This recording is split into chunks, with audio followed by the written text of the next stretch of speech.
possibly uploading some of this information to our website. I have fairly regular conversations via email with Bernard Wiles, who's our webmaster, and he is fairly anxious to increase the amount of information that we have on our website. He's quite happy to receive documentation, in written form, but also if we record stuff at Canterbury or if we record stuff here, he would be quite happy to upload that as well. And we're thinking of ways where we can make that more available to folk. So we are going to record this afternoon. So if we can speak fairly clearly and not interrupt each other, that would be great. So I'm just going to say a few words to begin with. The subject matter was one that I think up to about 2 years ago I wasn't particularly interested in at all, the autopsy and the doctors and what happened between Parklands and Bethesda. I became interested in it when I think it was Peter Ansell who first pointed out the these books which were written about the ARRB, Douglas Horne, the assassination record in Newport. They were also recommended to us by Larry Hancock. In fact, I spoke to him over the telephone a year or so ago, and he recommended mine volumes 1, 2, and 4 in particular. So I did read the Noel Twyman book, Bloody Treason, and I couldn't really get my head around the autopsy and get much interest in it. But I think if you want to read those books, it certainly got me interested very much as to what was going on. I wanted Russell Kemp, I would have loved Russell Kemp to have been here today because he, I think, would have answered any queries that we have. He is probably, maybe even the world expert now on the autopsy and the medical evidence associated with that event. Unfortunately, he didn't come. So today, I think we're going to be talking about the autopsy, the characters involved, their actions, who was driving them on the day, what was covered up from the evidence that they were providing, the body that was stolen from Parkland, and we can all remember Alaric's magnificent performance at Canterbury when we realised how the Secret Service actually wrested the body from the authorities in Dallas and took the body quite illegally back to Bethesda that day. What happened to the body on the way? David Lifton, when I first read about David Lifton's theories, I really thought it was beyond the realms of possibility. But the more you think about it, the more you look at the timeline, I think there was a hell of a lot of evidence to say that the body was tampered with. Whether you believe that it was taken off Air Force One and perhaps put on Air Force Two or helicoptered out to some other source where the body was tampered with, or whether it was a pre-autopsy tampering of the body, I still think that there was evidence to say which perhaps I'd love to hear your views on that today. There were 2 coffins, almost certainly 2 coffins. There were 2 hearses that were supposed to be circling around Bethesda on the day. Was Walter Reed Army Hospital actually used that day? I don't know, but certainly I believe that there was a preliminary autopsy before Jackie actually accompanied the main coffin in. I think we should consider the evidence of Dr. Malcolm Perry at Parkland and Charles Crenshaw. Perry actually, I believe, changed his mind when he was interviewed by the Warren Commission later on, but they were quite adamant that shots were fired from the front at the time. And then, of course, we have Commander Humes, Commander Boswell, and Lieutenant Colonel Pierre Fink. 3 very interesting doctors. If you look at their evidence over the years, even Boswell, as Humes, who I think probably was got at, even he, when he was interviewed by the ARRB, by Douglas Horne, he was very dubious in answering questions about the x-rays, for instance, and I think even he thought the x-rays that were held in the National Archives were false. Then, of course, the other two very interesting individuals, James Sibbott and Francis Xavier O'Neill, the FBI agents. They, I believe, were interviewed by Arlen Specter, and because of the report that they wrote, 302, I think it is in FBI terminology, they were never interviewed by or deposed by the Warren Commission, and it wasn't until a lot later that the content of that report indicated, of course, that there was a shoulder shot down here, which couldn't have possibly have come out of the neck, and therefore the old Arlen Specter's single bullet theory was blown apart. James Sibbott actually died in 2012, aged 93. I think it was Ian that actually pointed that out to me. And he said, after he retired, he said that he never believed the single bullet theory. He thought it was a load of bullshit. The other thing that I think I would certainly like to hear from you, the examinations of the brain. I believe, certainly reading Douglas Horne's book, that Boswell and Hume probably had a post-autopsy brain examination at which Fink was not present, but latterly, probably sometime after the autopsy, Fink was present, and the three of them were present, and that is the time, I believe, when the 1,500 gram brain, which was heavier than the standard brain from a male, was probably present. So how they were actually trying to show that this was Kennedy's brain with half of it blown away in Dallas is just beyond me. The strange actions of the Secret Service that night, who was controlling them? Who was controlling the autopsy? David Mantic, I think, has probably really proved that the x-rays were false, and that there was a 6.5 bullet actually added to one of the x-rays, and certainly he believed that part of the skull structure was much too dense to have been standard brain, and that the body was somehow tampered with in order to make it look as if the entry wound was at the back of the head. So the other one that I'd love to hear your views on, and I'm sure I wasn't aware, but perhaps I should have been, that Curtis LeMay was actually present at the autopsy. He had been told to come back to, I think he was going to meet the cortege as it came back to Washington in order to honour his fallen chief. He hated Kennedy, of course, as we all know, and he said no way was he going to do that. He actually landed, I believe, at, he should have gone into Andrews, but went into Washington National, and was later seen in the, when he went into Bethesda, he was seen by Paul O'Connor, I think it was, who actually saw that he removed his general stars to try and perhaps to try and confuse people to believe that he wasn't there, but he was certainly recognised as being part of the autopsy and may have been involved in the controlling of the autopsy.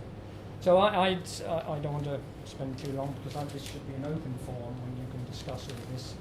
I'd just be very interested to hear your views from a person who believed, perhaps 2-3 years ago, that there wasn't much to the autopsy that proved much in the way of a conspiracy, to now believing that it has a major part in proving that there was a conspiracy, and the cover-ups that were concerned, that were involved. So, over to you. Yeah, please do. If you could speak up so that we could... I wonder if I could just... you mentioned very kindly my presentation in 2012. In that presentation, I did actually point out to something that the Warren report said, which is absolutely startling, and it seems to pass without comment. But the circumstance is that at 2:20 p.m, Will Fritz, head of homicide and robbery at Dallas Police HQ, took over the interrogation of Lee Harvey Oswald. This would only have been possible if the assassination had been placed under the jurisdiction of Dallas law, and this would only have been possible if Lee Harvey Oswald was held to be the lone assassin. The Warren Commission report makes this matter very plain. Once it became reasonably clear the killing of Kennedy was the act of a single person, the state of Texas had exclusive jurisdiction. Two alarming corollaries. The first corollary is that Will Fritz could not have had exclusive jurisdiction over Oswald's interrogation unless by the early afternoon, actually 2:20, someone high up in the American government had determined that Oswald was the sole assassin. In other words, the belief that Oswald was the lone assassin was not the conclusion of Will Fritz's interrogation, but its precondition. Bear in mind that had Oswald's interrogation been conducted in Washington, i.e. under FBI jurisdiction, this would have strongly fueled rumours of a conspiracy. Note that there's another, even more serious corollary. Until the results of the autopsy had been made known, there could have been no certainty that Oswald was the sole assassin. Oswald's direction of shooting was from the right and rear of Kennedy. However, the autopsy could have revealed multiple shooters, shots from the left, rear, or worse, all the shots from the front. The fact that Kennedy's autopsy, the only way of determining the number and direction of the shots, did start until 8:30 hours on the day of the assassination. This is 4 hours after Oswald had been declared the lone assassin, and the autopsy continued officially up till 11 o'clock and possibly until midnight. The handwritten autopsy report was not completed until 1700 hours on the following Sunday. There is no way the American government could have declared Oswald to be the sole assassin some 4 hours before the autopsy had even started and 9 or 10 hours before it was completed, unless matters had already been decided upon. The Warren report, in this remarkable Black Swan excerpt, makes it perfectly clear the assassination was government planned. So the autopsy, there's no question about it, the report makes it absolutely clear that the autopsy was fiddled. It's in black and white, you turn to page 454. He was declared to be the sole assassin 4 hours before the autopsy had even started and 9 or 10 hours before it had been completed. You couldn't possibly say he was the sole assassin unless you know the direction and the number of shots. So the report makes it clear the whole thing was a fiddle. What I wanted to say, you can just pass around these copies, give people a different look at I mean, that was a major mistake to make, wasn't it? And who made that mistake to come up with that conclusion before the autopsy? Well, I'm going into that in something I'm doing called Black Swans. The whole of the Warren report, the whole of the hearings are full of people saying things which, I mean, from the hearings and from Hoover made it perfectly clear that Oswald worked for intelligence. Hoover made that clear indirectly. Whole of Oswald's ability to speak Russian fluently with a natural regional accent, all that came from the Warren hearing. You read the hearings very clearly, they go between what they're officially supposed to say. I mean, the belief that there were these 4 different people posing as Lee Harvey Oswald is obvious from the hearings. As I say to Ian Griggs, we know definitely now there's an Oswald whose height was 5'5". So it couldn't have been the 5'9" Oswald who was shot by Jack Ruby, or the one who joined the services at 5'11". All I wanted to say, nothing more. So I'm not an expert on the subject of the autopsy. I personally think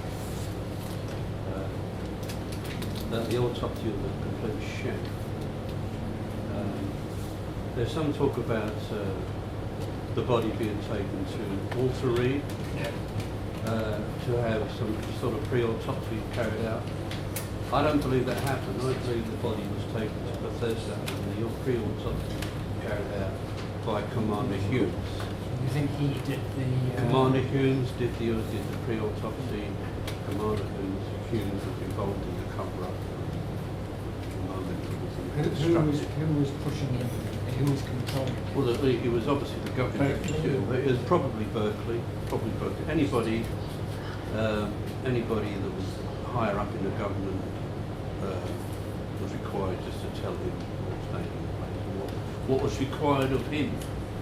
He was told he had to do something for the good of the country, and he did it because he was in the Navy.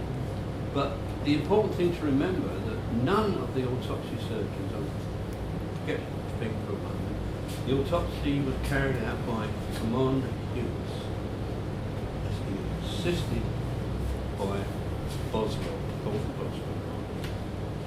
Pierre Fink did very little. He turned up an hour later. He turned up late, now. and he basically was there just to observe what Hughes Boswell was doing. And this autopsy was carried out by non-forensic pathologists. Incredibly, according to Howard Donoghue, well, we all know him. According to Howard Donoghue, Hughes and Boswell, the two Navy surgeons, pathologists, did not even know what the difference was between a bullet's entrance wound and exit wound. Now, for God's sake, I know what the difference is between an entrance and an exit wound. How come you've got these two so-called pathologists, neither of whom has ever done a medical legal inquest or autopsy in their lives? They apparently the only autopsy they'd ever done was on accidents, none of which involved shooting, because otherwise they might have done this between entrance and exit wounds. How come these two actually ended up doing the most important autopsy in history? But I think that's But I once said humorously that for all we know, they could have gone out and hired a couple of out of work actors. well, they were chosen because they could be manipulated. Exactly. Who chose? It chosen by whoever was behind. They were the services. Someone in the government. They were told, you do this, you do that. What were the alternatives when it was going back to Bethesda? Was that decided by the Kennedy family to take it to Bethesda? Well, there were two was there options, and then the two options were Walter Reed or Bethesda. Now the story is, according to Bertrand, told Jackie, you know, she said he was in the Kennedy was in the Navy, so I'd shoot Bethesda. So really, there was just the two of them. Yeah. It had to be a military autopsy, and there are only two military hospitals that could carry out that kind of autopsy in Washington. Would they have done it if it had been at the other place? Would it? No, they wouldn't have done it. No, because it was purely that hospital, Yeah. those people. Well, that's an official account of why they chose Bethesda. Yeah. We discussed earlier, Humes and Boswell were not forensic pathologists. They were the last people who should have been chosen. I mean, I know people, when I've been in touch with Skip Ryberg, and he told me there were any number of forensic pathologists. Yeah. They were actually standing, they observed the assassination, and they were sitting by their phones, Yes, they were. waiting to be called Yeah. to carry out this autopsy, and none of them were, and they chose two people who were palpably unqualified to do a forensic autopsy because they could be manipulated. Yeah. And I believe Humes did the pre-autopsy. Now, this is explained by Doug Horn in his book, Inside the ARB, and he believes it was carried out at Bethesda, and it was Humes that actually did it. So there was a pre-autopsy. Now, if you study, I mean, it's explained very much in Doug Horn's book. There's all these shenanigans that were going on at Bethesda, all these different hearses driving all around the place. There was hearses arriving. There was a grey Navy ambulance, which everybody saw. Supposedly the coffin with Kennedy's body in it, taken off of Air Force One, put on this name. But that coffin was empty because the body had already been taken off and flown by helicopter, not to Walter Reed, as David Lifton originally believed, but I believe to Bethesda. Now there were any number of coffins were taken in the back of the autopsy, the loading bay, and I mean Dennis Davis said it came in a black hearse, and it was in a grey metal shipping casket, and there were I think there were probably three times that coffin came into that morgue. And it was all done for different reasons. Siebert and O'Neill, they were told to leave the morgue while a body was actually taken out again and put back in the hut. All kinds of shenanigans going on. Now, this could be explained for security reasons. They didn't want the press to actually photograph what actually was actually that the morgue arrived, that the coffin arrived in the morgue. So they had all these examiners and purses all driving around the grounds of Bethesda to cover up all this fact. But that was a sinister reason, not to cover up, not to keep the press away.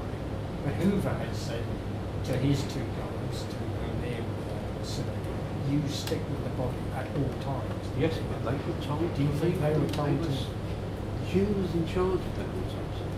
He was a man. Could he have kicked them out? He kicked them out. He kept kicking people out all the time.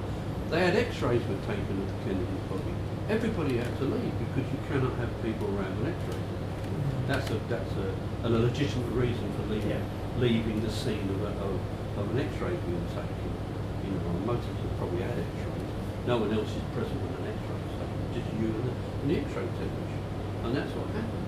Now, the thing that intrigued me, and I first read this in David Lifton's book, was one of the it was the X-ray. Was it Custer, I believe? Yes. Custer had taken X-rays of Kennedy twice, and he was taking a second set of X-rays to the lab to be processed when he witnessed Jackie Kennedy arriving. Which was half an hour after. Yeah. So the body was already in the morgue. The pre-autopsy was already being carried out. X-rays had already been taken, and all the people standing outside the front of the Bethesda hospital could see the coffin, the grey navy coffin, ambulance with the coffin inside it, empty. Of course, they didn't realise that. You know, why? Why was this done? And I don't think it was for security reasons. Something happened, something sinister happened in that morgue prior to. I think the first incision, according to the official account, was at 8:15. The body was already there, so about 6:35 or something like that. When did Air Force One land?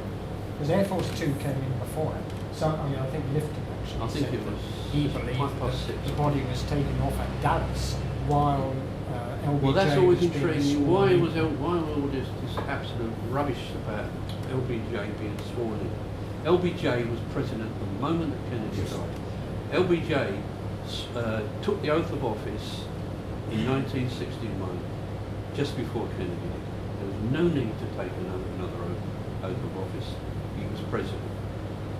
I believe that was done to get everybody out of that back of that plane where that body was, and that body was taken out of that coffin and hidden in a compartment, because there were compartments in the rear of the plane where the body Where was they situated. put the helicopter, or Absolutely. in Air Force Two. Yeah, exactly. Well, I don't think it was. I think it was flown in Air Force One, but in a different part of the aircraft. But the coffin that came off in front of the television cameras was empty, and you could actually hear. You know, hearing is that good. You actually hear a helicopter taking off, shooting after that, and that body was removed at Andrews after it arrived, and all the entourage was leaving with the empty coffin. The body was taken and flown directly to Bethesda, where all the preliminary medical stuff was done prior to the official arrival by. Why wasn't the coffin taken by helicopter? Why didn't it have to go in an ambulance? Because it didn't go in an ambulance. It went in a helicopter, and the family, Jackie Kennedy, Bobby Kennedy, and all the others, took the longer route by ambulance to give them time to do what's necessary. Yeah. I just don't think it was done down Water Reed. I think it was done at Bethesda. And I believe, I think I read somewhere that talking about Curtis LeMay being there. Apparently Curtis LeMay was smoking one of his cigars there, and Hume said, "Who's smoking?" And Hume said to O'Connor, "Tell that person to put that cigar out." And Paul O'Connor, being in the Navy, he goes up to Curtis LeMay and he sees his Air Force General, and Curtis LeMay just puffed on his cigar and blew in his face. more the kind of said, okay, right. You know, I'm not going to. Yeah, Curtis was made out. He was there floating. So do you think Curtis LeMay was there for a reason? And could he have overridden Humes' decision? Oh, yeah. I mean, who was it said? Was it Fink of it? At the Garrison trial said there were lots of people there were Admiral and all kinds of Galloway was there. And Galloway was there. If there was Galloway another one, This was perhaps the most important autopsy you ever carried out in US history under the most awful conditions. And you know, that autopsy room should have been cleared. I don't think anybody had the right to read there.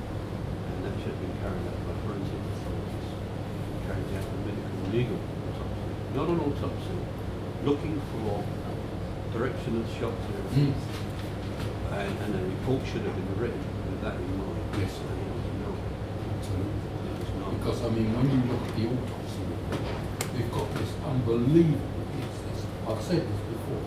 It's totally outrageous that they're quoting things like a journalist named so and so saw a gut, a rifle being fired outside. Hold on, that's got no business whatsoever to be in an autopsy report.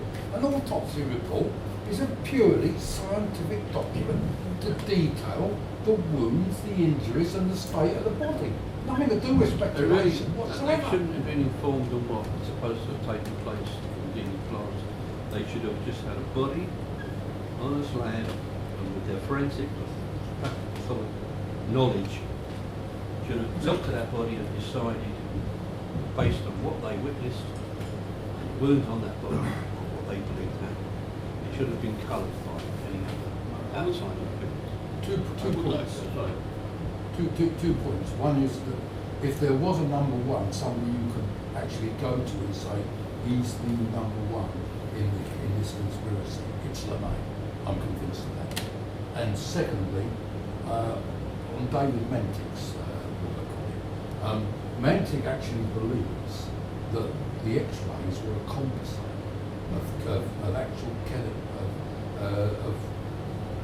of them being of Kennedy's brain and other X-rays being superimposed on the real Kennedy X-rays.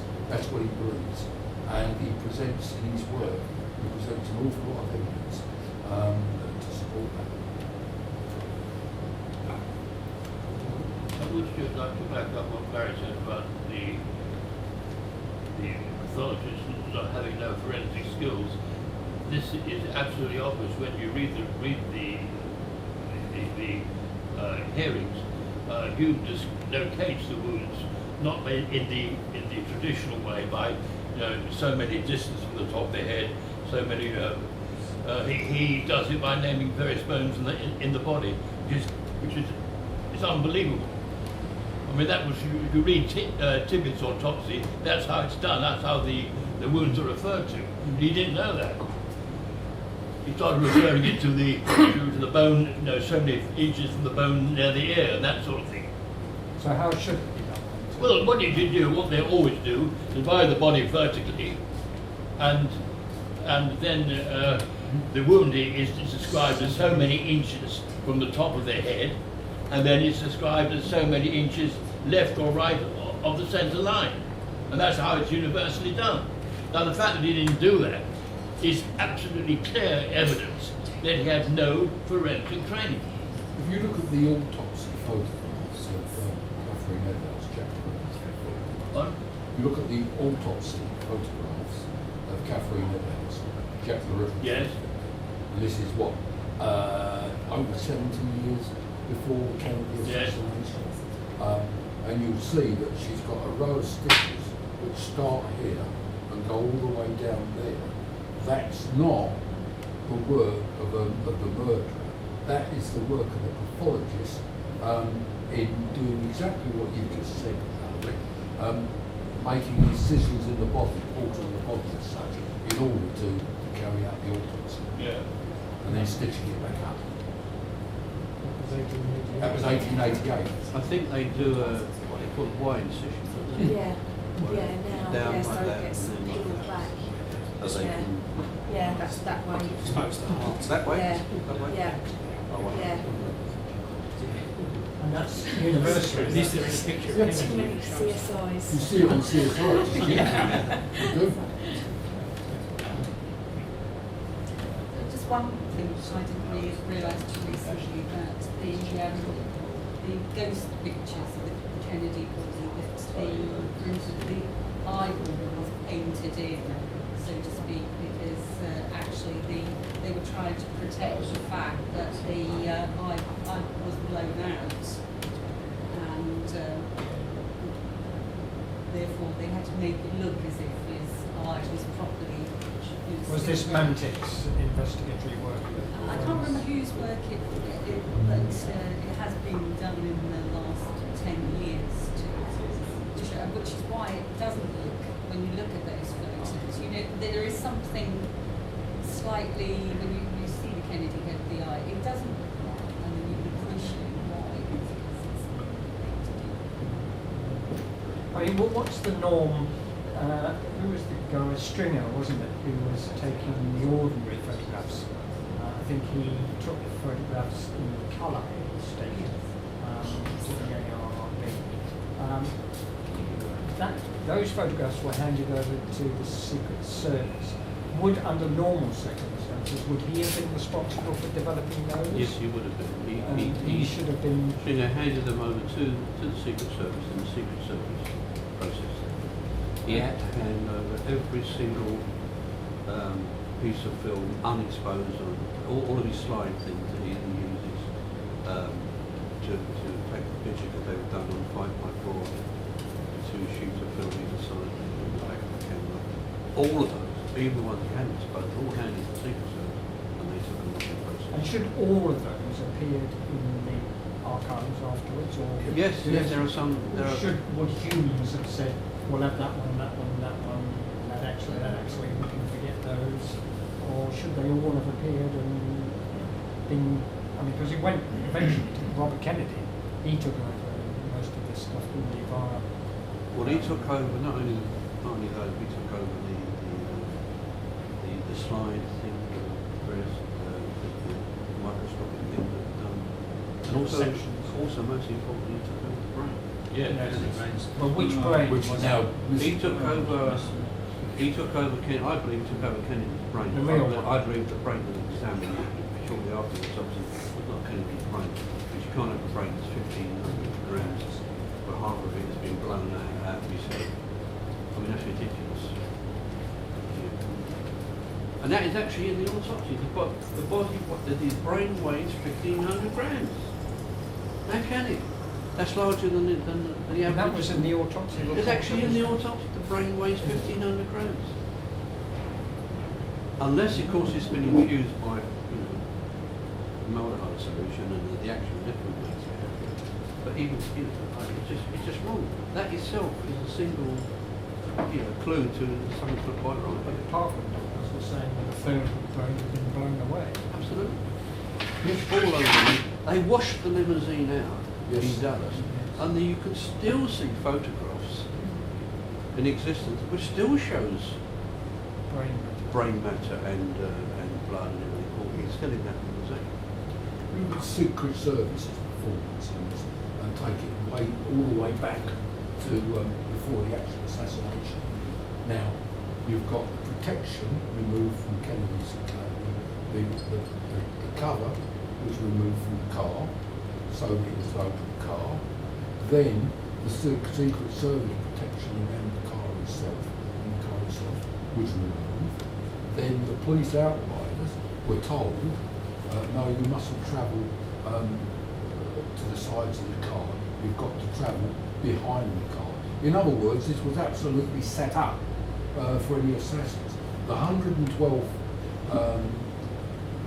intelligence unit was told to stand down and not do protection in Dallas that day, apparently against the rather passionate objections of the command. And who gave these instructions? Today, we don't know. One Secret Service functionary, told the House Committee in 1978 that it was Kennedy himself who said who ordered all these protections removed, which is complete nonsense.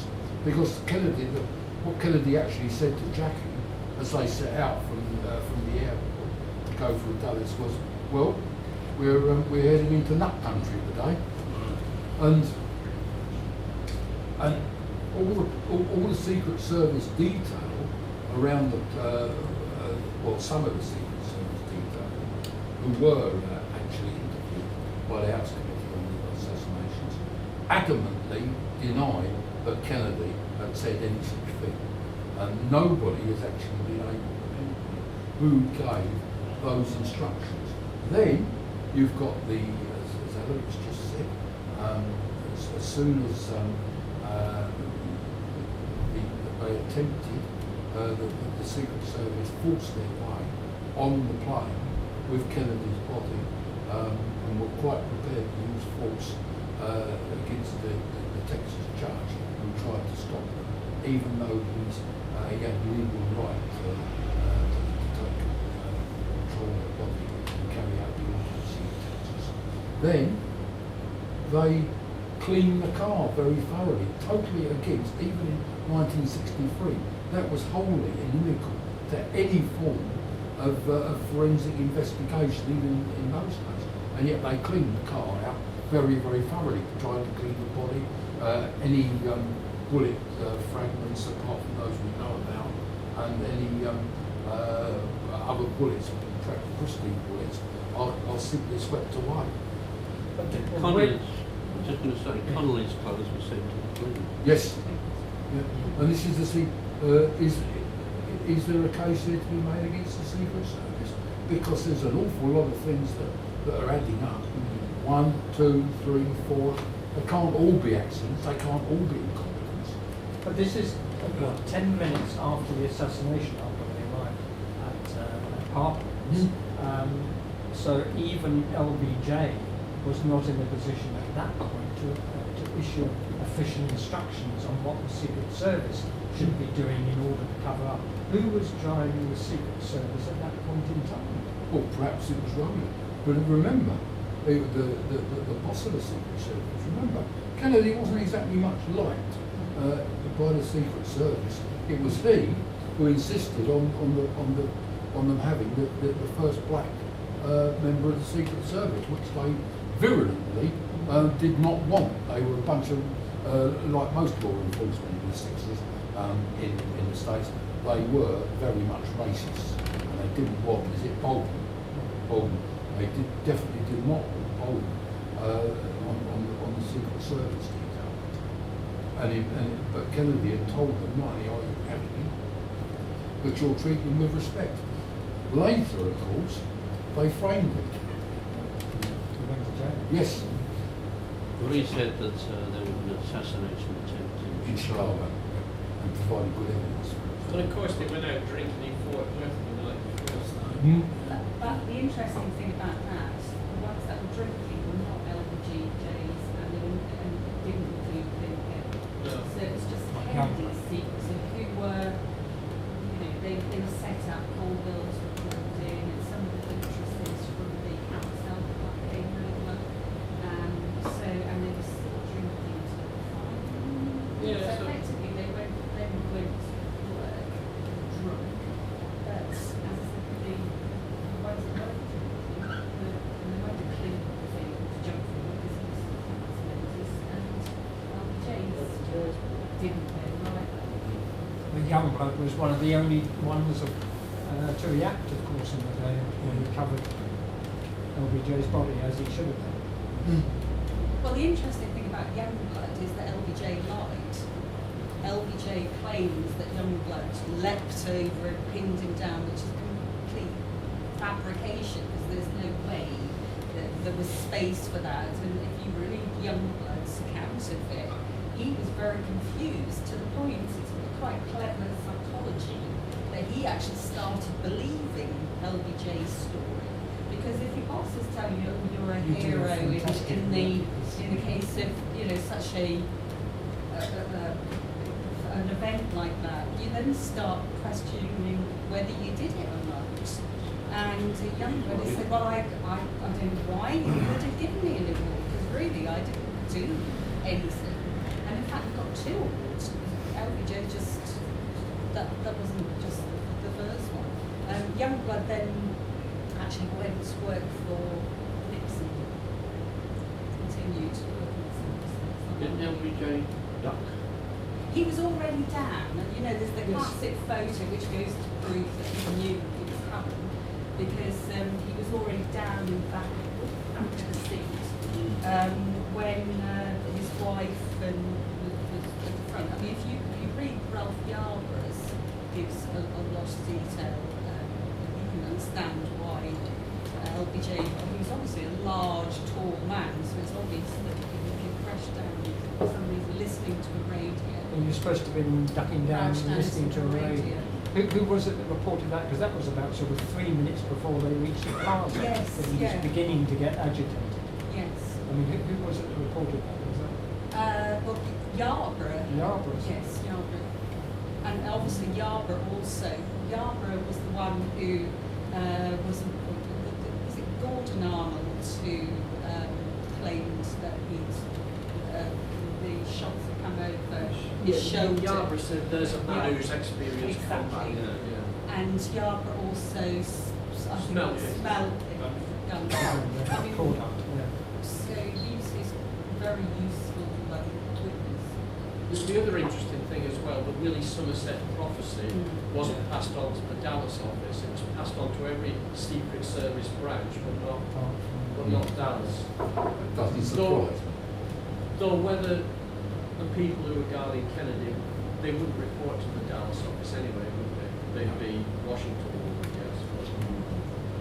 But I mean, going back to the point that I think it was Barry was making about the fact that the car was washed, so it was only 10 minutes literally after Kennedy had actually been shot. Who was driving things then? Who said break the law and LBJ disturb? is credited with arranging Even at that time? Yes. Why? Well, I think essentially what happened, Kennedy was dead, effectively.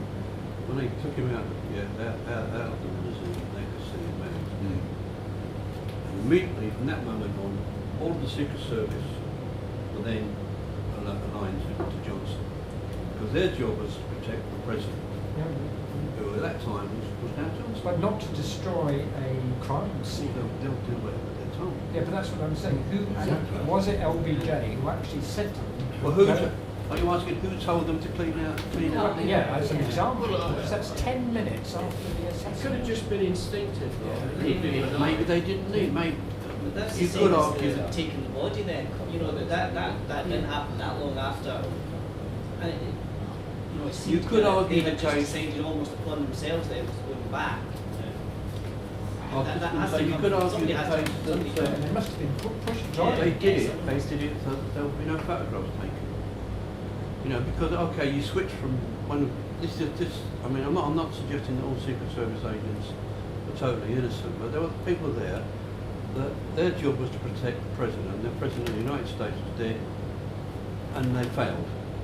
And they're all in this sort of incredible emotional turmoil that not only have they failed in their job, but a man has died. So that their duty is now for LBJ. But emotionally, they're still attached to Kennedy, you know. Clint Hill, certainly. And exactly, and they say, right, okay, the press is all. We're trying to keep the press away from this limousine. Oh, this awful bloody message in this limousine. This terrible thing. We're cleaning out. No pictures. No pictures. They were driven. They were driven by all kinds of things going on in their minds. They're very unprofessional. Very These unprofessional. guys- Well, because basically they failed. In most conspiracies, the so-called conspiracies, are attributed to acts of incompetence or Yeah, malicious. it's absolutely true. Most of them. But in the Kennedy assassination, you hold one act of incompetence or one act of pure accident or after another and another. Until you no, it can't all be incompetence. It can't all be accidental. No. mean, that was vital when they got that body out of that hospital. Oh, yeah. That was, if they hadn't, that could have been the first thing. Yeah. So, But that could have been LBJ by that time. What I'm saying is that LBJ had barely reached the hospital by then. And he was in another part of the hospital being, and I do, you know, as much as I'd love to think he was behind it, because I really dislike him, there's a lot of it in the evidence that says he was actually removed from that, and he was genuinely scared. I mean, is it the Secret Service would know what happens if a president is shot, if a president dies? You would think they would know what should happen. I know they would want it to happen, but you would think that they would know the procedures, not just when he's alive, but what happens when he dies, and who goes where, who does what. There must be or you would think there would be a contingency, right? If he gets killed, then we go straight to, or you look after They that. had 3 presidents shot before. Yeah, You would know, think you just know so, that. but each of those, they were professional Secret Service agents and they had a very difficult and important job to do. But they're also human beings. They're also probably all northerners as well, weren't they? I think there was a thing that Dallas is a nasty place, let's get out of here as quick as possible. No, I honestly think that's how they thought. You know, we've got to all get out of here as quick as possible because it's a Texas. Well, if you read Death of the President, Manchester describes that entire mindset. Yeah. We've got to get out. We've got to get out We've got quick, to get out. yeah. And we'll do whatever necessary. And they probably thought that, you know, even a Rose could be in on it. I know that's a bit far-fetched, but they probably thought you won't get a fair autopsy in Dallas because it's a corrupt place. I'm giving a benign interpretation on this, but that's how they may have thought. You know, we've got to get out of this place quickly. But I don't believe everything, all the actions that took place are all could be described as being sinister. No, some of them are benign. Some of them are benign, some are due to emotions, but there was obviously this sinister thread going through the whole thing, which led us to where the official camp became cast in stone. Well, of course it did. There was an awful lot of emotion running around. Such an aggressive confrontation in Parkland, wasn't there, between the Secret Service and... I think Kenny O'Donnell, was quite involved with the effort to get Kennedy out. Yes. And I think got as far as there were people who were up against, they were pushed up against the wall with guns. Yeah. Guns were drawn. We're taking this man. You know, we're getting the day it. of battles. And they would have shot people to get the body out. But- You keep on saying that who's giving the orders. In my presentation, article in the journal, I've really put myself in a position, driven myself into a hole, which I can't really escape. I mean, in the 2012 presentation you referred to, I did discuss right from the beginning, if you're going to assassinate the president, how would you actually do it? And I argued you'd have to have multiple shooters and that type of thing. And then I argued probably if you've got multiple shooters, you can't, it's a conspiracy, you can't blame it on the one man. One man obviously can't fire from different directions. So there had to be a key person who had to have the influence and the strength of character to take hold of the assassination by the scruff of the neck. And what Johnson was doing wasn't very different. And now I've got to say, I keep on forgetting names, so I would forget this name, the man who was the Secretary of State under Lincoln. His name is just gone because this is... Who was the Seaward? Frederick Seaward. No, he was one of the most important men in American history. That's why I've forgotten his name. The Secretary of State under Lincoln. Well, people always do forget names. Yeah, but that was Seaward. No, he was Secretary of War, sorry. No, Stanton was Secretary. That's right, that's the man I meant. Stanton was right. Secretary Now of State. Stanton took hold of the Kennedy or the Lincoln assassination Yeah, that's right. totally by the scruff of the That's neck. And what Johnson's doing was what Stanton's doing. And they wanted to get rid of Kennedy. I think they could possibly have impeached him, all sorts of things. But I think the assassination would be the best thing to get away with, would finally do it. And I think it was decided, because Johnson would have the personality, and he definitely had. He was a very strong president. People were scared stiff of him. He was, I mean, he gave people the treatment. He would get senators and then they pushed them against the wall. I think he had the type of character. I think he was nervous. I think he was half hysterical.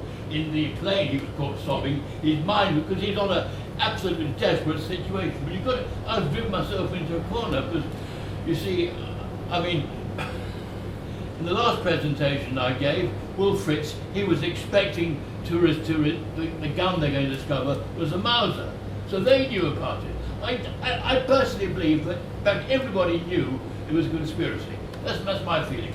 I'm sure the American press knew exactly what had happened. John I think Johnson said so, mate. it's very easy to get away with conspiracy like that, because what are you going to do? Suppose you think it is a conspiracy. Are you going to take on the new government, and you've got a wife and kids and a pension to collect? Of course you won't. The American press knew exactly what happened. You can tell that quite clearly, the way they questioned, easy way they questioned Wade. But what were they going to do? Start another civil war? None dare call it treason, because when the new government was taken power, as a result of that coup d'etat, it's not treason That's right. anymore. That's it, yeah. And another point is that who owns the media in America? Huge corporations own the media in America, just like they own it here. Yeah. They decide how the news is slanted. I think you only need 6 people, or you did. In the US, I think 6 people control the law. That is it, yeah. Called huge 6 people. Walter Lamar says that at 1:37, Walter Cronkite stated that a young man, 25 years old, in a theatre was being held. And the phone call calling the police to the theatre was about 1:41. Police actually arrived there about 1:48. And that Walter Cronkite thing happened about 10 minutes before anybody even knew Oswald was in the theatre.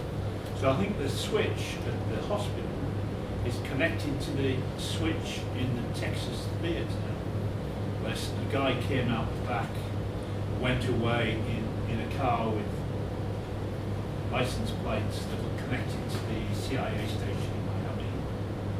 And really, what you've got to do is trace back who gave the press release to Cronkite, and who were right. Because the thing is, there's a lot of damned if you do and damned if you don't about this.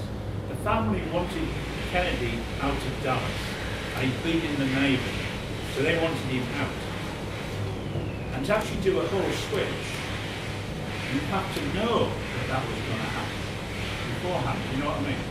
But if you had multiple shooters and you've got to blame it on one person, you've got to fix the autopsy. Exactly. That's it. That's That's it. That's what you logical. think. You've got to. Yeah. So in a way, who's got the authority to get into the Bethesda? And because even the gun, I take exception to some of this because if you show me 3 police autopsies from Dallas, then you throw me 3 Navy autopsies, and then you showed me the one from the naval people did. If it's different from the naval ones, but all these people have got slightly different ways of doing things. So there's no good comparing the naval surgeons to one done by the police. I just don't. If it's down in a book somewhere in photocopies, I'll believe it. And we mustn't forget that it's further complicated by the fact that the Kennedy family generally were trying to cover up Yeah, that's for themselves the injuries, etc., and illnesses, and they didn't want to. You look at the Secret Service, actually, you could blame them for everything. Everything they did, they just almost cover up stuff. I mean, they've probably even got the brain of Kennedy. It was only I mean, what's that? But I mean, But if the autopsy had been carried out at Hartland, surely the same individuals, if it was Admiral Burke, was it, and Galloway and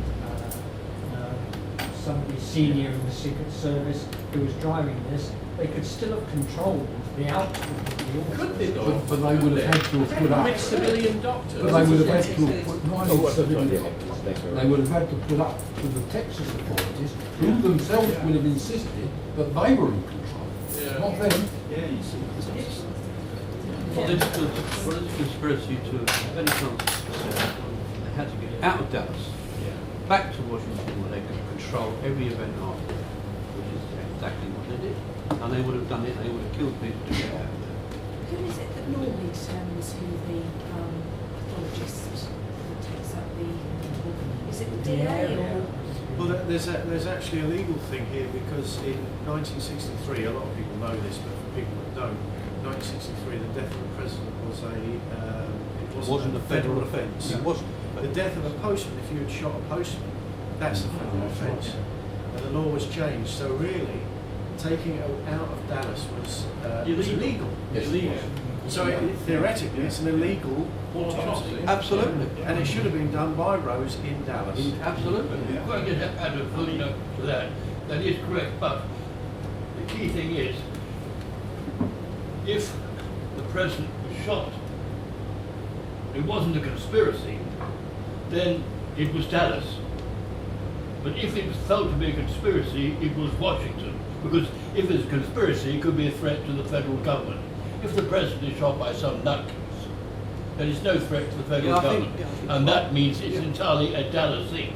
So what they were deciding was, by keeping Oswald going to Dallas police headquarters prison, they were saying publicly it was not a conspiracy. Because had there been a suspicion of conspiracy, it had to have gone to Washington. Killing a president is not a federal offence, provided it's not a conspiracy. It's not part of a Yeah, conspiracy. but I don't think the average person would do that. There's a subtle difference between. No, but it is important that It is important for the record. it is important the record that they decided at 2:20 was not a conspiracy. But then the autopsy would have been You conducted thought in that the Dallas. body was already on its way. But then the Exactly, Yeah. that's my whole point. Exactly. And therefore there had to be somebody to make certain that autopsy was not carried out in Dallas. And only a man of Johnson's personality and force of character could be guaranteed to get that through. So one is, which could Johnson control more, Bethesda and the whole US government, or his own state? I mean, all he's got to control is Earl Rose. In what? All he's got, if it was kept in Texas, the only person who's got to be influenced is Earl Rose. Yeah. Whereas this whole conspiracy, everything goes through Bethesda, different coffins, 3 different arrivals. You know, maybe they thought we don't want Johnson controlling this. Well, I think he must be, yeah. Yeah, the thinking of whoever's doing it is not necessarily who's killed Kennedy, it's who's trying to clean up the mess. That's right, yes, I agree there. If Yeah. they don't know who did it, was it Johnson? But the Because man- let's face it, who do you think of The- in those the days man- if you really John- know? The Johnson. man in Texas who would have been in charge overall was the lieutenant governor, because the minute that Connolly was fighting for his life in this war, the lieutenant governor, whoever he was, and I don't know, would have stepped in, and he was the man in charge of Texas. No, Wagner Carr was Attorney General. But Wagner Carr would have played a very important role. And Wagner Carr would know, tried to play a very important role, and he was told by somebody whose name we don't know, the implication it might be, implication it was either Captain Back or maybe Lyndon Johnson himself, that evening, they were on the phone to him, telling him, in effect, what to think. This was Wagner Carr. I don't know who the Lieutenant Governor meant, but he and Clark would have been the guys who in effect Yeah, but don't you think he would have deferred to Johnson? not necessarily, no. Or he would have then, because Johnson was no longer the vice president. That's right. Johnson was now the president. But as far as that the state of Texas is concerned, that Lieutenant Governor was in charge. But is he going to take on the federal government? We don't know. We don't know what. No idea what his politics were. All I know is he was a Democrat. Because until recently, I don't think Republicans in Texas were about as frequent conservatives as they were. Could I ask a question? But that press agent, Kennedy's press agent back in Washington, said about Lee Harvey Oswald was true. And that was just within an hour or so after the murder. They served up Lee Harvey Oswald's details and said, no one's on this is too good to be true.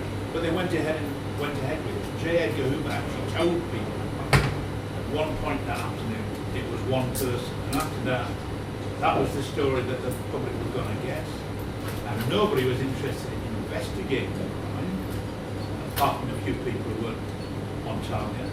And you got competing, you get all this chaos. And a lot of it isn't conspiracy, it's just chaos. Because they have different jurisdictions. Courteously made, the Navy hated the American Air Force. It had already been formed about 1947, 1952. And they'd taken money away from the Navy. And they'd invented this new form of warfare involving missiles and atomic bombs. It was all money for the Air Force. It wasn't money for the other two sets. It's hard to believe that it would actually be in an operating field that was controlled by the Navy. If it was, he might be smoking a cigarette just out of contempt. But I mean, well, I don't know the fact that it is, but I believe all that kind of. Yeah. But I still keep going back to the time. Yeah. If I can believe that LBJ, after he had got back his, because if you're expecting to be assassinated yourself, you're going to be pretty in much turmoil. So he was beginning to get back into sanity and to become president and to make orders for the good of the country. And I can believe possibly that he was saying, we have got to prevent a third World War, we've got to make sure that the Russians aren't playing and so on. But that was later on. There was so much going on within minutes, shall we say, of the assassination, which indicates to me that somebody must have been in control beforehand to say, this is what must happen after the turkey shoot in... But that's they know that the shot's coming from behind. Well, they know they're going to make out the shot from behind is the one that killed him and nothing else happened. And they know the body's not going to show that, so they know in advance they need to change bodies. You know, the first 24 hours is the most crucial period, I would imagine, in any kind of conspiracy of this kind. Because you had reports during that first day, but as Alaric pointed out in his presentation, it was announced that it was a Mauser that was found. You know, and then, wait a minute, there's been a bit of a mistake, it's actually a man in the car. So you had the first indication of the cover-up slipping in the place, you know. And then I saw... Yeah, but that was a cock-up in the car, wasn't it? Really? Yeah, not absolutely. the right rifle in place. And then you have people say, those bystanders rushed to the knoll because they thought shots came from up there. And they say, no, you're all safe. They can't have come from over there because Oswald was up there. And as Oswald's a lone assassin, there couldn't possibly have been someone shooting from over there. So there's this sort of dichotomy. You say, well, actually, I saw something, but the government says the shooter came. I must have been mistaken. It must have been an echo.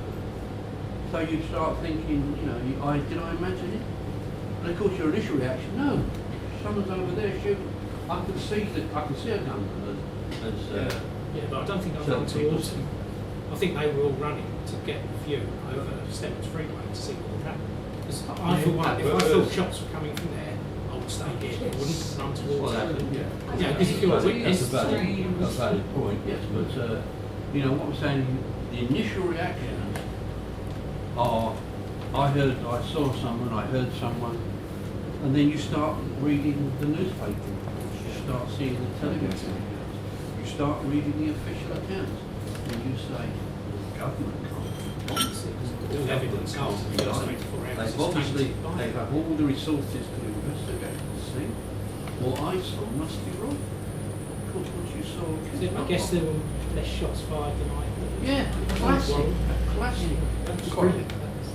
That's true of normal people. Politicians, people like Connolly, he swore to his dying day there was more than one bullet. And he did it on TV quite openly, and he went on with his life. And also there was another congressman who was outside after the event, he could smell the gunpowder. He said, I was in the Second World War. He said, I was in the Second World War, I know the smell of gunpowder. and it was on the street. I was being able to smell it up there on the 6th floor, and there was loads of people could But smell them. the whole thing is, if Yeah. you control the flow of information, you are the government, and you can say that black is white, and white is black. If you make it official, people will have to believe you. People can argue, can complain, can protest, but if you say that is right and that is wrong, that's it. That's the problem with government. My I argument mean, you've got the is same problem today. the government is not a unified body controlling everything. You look at Lee Harvey Oswald going into the Texas Theatre to meet somebody goes out the back door, their license plates are connected to the CIA and what have you. Obviously, Oswald had half of a packet of something in his pocket, and the other person probably had the other half. The CIA did that, and so did the French connection. So, the point is, if it was all done in advance, would the guy who's really vulnerable, the guy from Miami, actually have been in the theatre? You can understand him setting up the meeting, but why did he actually turn up? Because they must have known that the police were going to be gathering in very, very quick street. But it's all in the first hour. The Tippett, and the news, on the very first time they kind of mentioned Tippett's murder. It's kind of like, where did that lady come from? And there's quite a lot of those things. And what was the pregnant woman doing in the theatre? Watching war films. Yeah. It might have been that's well, pregnant women, they like all kinds of they're like pretty food and they like war films. Double feature as well. And that's what you're saying, Barry. The Parkland doctors, Perhaps she was a they fan saw the of body fan. immediately, and their reports were shot from front to the deck. Yeah. They're all right. They are qualified doctors who And who deal with gunshots, because Dallas was that sort of place, and they saw the body within 15 minutes. Who was that guy that you were talking to me? The guy at Parkland, Doctor? Perry. Perry said that at the press conference. Yeah. Changed his mind. Yeah. That's pressure. Why did he change his mind? Absolutely, because that's how. Because the government got to him. Yeah. That's why. And it's these people who are the crux of showing up what happened, because these are qualified people who are speaking half an hour after something that's. Yeah, but you Well, take you've the Secret Service, they stole the body, and who told them to break the law? That was instinctive, I think. Do you think they'd have done that? I think it's When instinctive. you come across this gaping wound or back which the autopsy said didn't exist, and which some people have since said, it's actually a skin flap. But 13 doctors at Parkland, most of them top men, and although they now try to pretend that it was just one who was a second-year resident, was it Crenshaw? But he was actually a second-year resident, not just a new green doctor.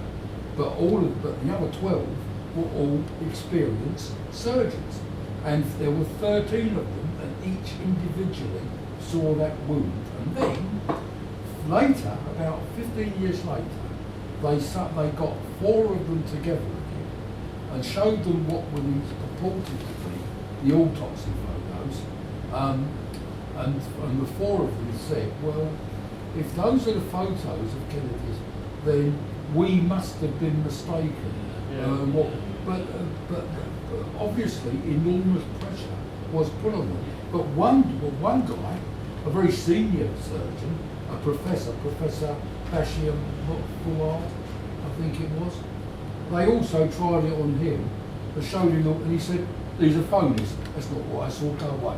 But also there seemed to be no communication between the Parkland doctors and those who did the autopsy. I know you said that they shouldn't have just looked at the body and made a decision, but then they might have thought there would be some kind of communication. I think they were cut off. Well, there was, I think they tried to do yeah. it. They tried to form, but they couldn't cut off. Incidentally, you'd expect the top doctors to know the difference between the back of the head and the side of the head. Yeah. You'd think that'd be less than one. And they did, trust me, they did. There is something that I found very intriguing in back to William Manchester's account in Bethesda Prison. He described Kennedy's head as being covered with 7 layers of some kind of plastic elasticated stuff put over his head. You remember his head? 7 layers. And all put over his head to keep the blood off the side of the coffin. And here this being described at Bethesda. Just wrapped in a towel. Wrapped in a sheet. That's true. Well, what happened to Yes. these 7 layers? If there were 7 layers behind the parchment, they were taken off by use, and his head was then wrapped in a towel, back in the coffin, back in the morgue, left behind in the stores. I've heard no description of this, the way his head was covered. Who witnessed that? Who said it was covered? Audrey Bell. Bell, It was one of the nurses. probably. There were 4 nurses. Incidentally, each of those 4 nurses also remembered Kennedy's, the great gaping wound in Kennedy's Absolutely. head. And Diane Boland, I think it was, The said, English one. she said, I tried to put a pressure bandage on, but there was nothing you could put a bandage on. And I mean, getting back to some I was going to make about Governor Connolly, something anomaly with Governor Connolly. Governor Connolly says right to his dying day that he did not believe in the single bullet theory, that he was hit by at least 2 shots and possibly more. But contradictorily, he actually believed that Oswald was a lone assassin. No, He he- can't and work that one out. No, he said later that he had to say that because of his career. He gave an interview to another Texas politician. He said, I had to say that because he said, I'm a Texas Democrat, I had to stay in power, I had to toe the line. But no, he He was later only, became a Republican, he did, but he was an opportunist, wasn't he? But He ran for the presidency in '76. I'll always remember this because he spent more money in his campaign for the presidency than any other previous candidate in history then. $13 million, which would be nothing now, but then was an absolute fortune. And he secured precisely 1 delegate, the golden delegate. he did say a long time later that he did clarify the situation, that he always believed he'd been hit by men, and I think he knew more than he ever let on, but he said there was absolutely no percentage in speaking out, because nobody would have believed him and it would have ruined his career. And I think you've all got to put your money first, haven't you? Just going back to your timeline thing, the other interesting thing, when was the description of the assassin issued? Was it 1 to 1? Pretty close to that, wasn't it?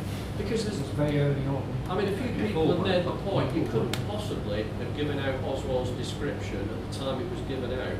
And something that came up quite recently is that the description given out was exactly what was on the file for Robert Webster, the other fake defector. It was exactly line for line Robert Webster's description, which it's slightly odd that, maybe somebody was reading from the wrong file when they passed on the information. Well, it's like the Elsbeth address Yeah. for Oswald. It's not the dress they have. The wrong, they got the intelligence file was wrong, and the one that the press quoted was the intelligence mistake. So they were obviously being fed by the intelligence information. One other sort of side issue as well, even though they seemed to decide immediately it was a lone gunman, they were still investigating the conspiracy some time later, because you got the case, talking earlier, the case of the Houston dentist. He was interviewed by the FBI a couple of days later, and it was only because he'd received a Christmas card from French tourist Jean Swetre. So, you know, so they were part of the FBI was still investigating 2 days further on. I mean, that's a very tenuous link. You know, you receive I don't know how the FBI would know he was receiving Christmas cards from a wanted French terrorist, but they did. You know, that's on record. He was interviewed a couple of days later. So some of the FBI, whether they were operating on their own bat or not, they were still investigating the case. It didn't need anyone though, did it? No, it didn't. It would have been shelled. And why did it not need anyone? Because they were told to stop doing Yeah, it. they were, but individuals were still... man. Yeah, they were, but obviously the command from headquarters hadn't got to Houston at that point. Yeah. Just one thing about the body swap, or the body being taken out of the coffin. It was April last year that Lifton now believes that actually it was taken out of the plane by LBJ, Kenny O'Donnell, and one of the Secret Service men.